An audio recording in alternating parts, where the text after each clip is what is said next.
projet, en fait, c'est une suite d'une pratique justement qui m'a emmené vers le film documentaire, sans être dans la pratique cinématographique. C'est un croisement entre mon travail de dessin, de son et de vidéo, qui en fait, justement depuis 2007, il y a quelque chose de nouveau que j'ai introduit, qui est justement la voix humaine. Je suis passé de la photographie d'une image fixe à une image vidéo qui se passe sur le temps.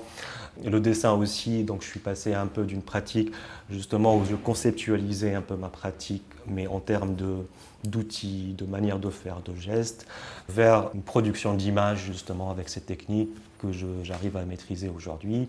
Le tout dans une idée aussi toujours autour du reste finalement, mais qui après ces années de recherche sur travaillant sur les données et avec les données, sur cette idée d'un monde qui est en train de naître ou qui est déjà né et qui justement se construit sur les décombres de l'ancien monde.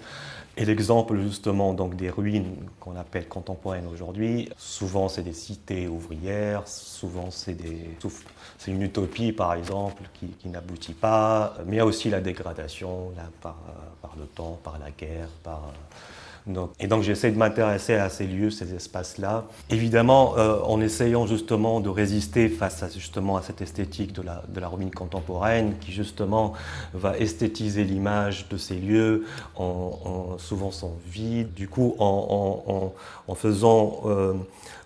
choisissant cette image-là comme vraiment l'archive de cet espace-là, on cache en fait des plis d'histoire en fait.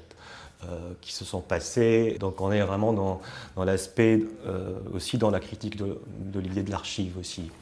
Donc, voilà.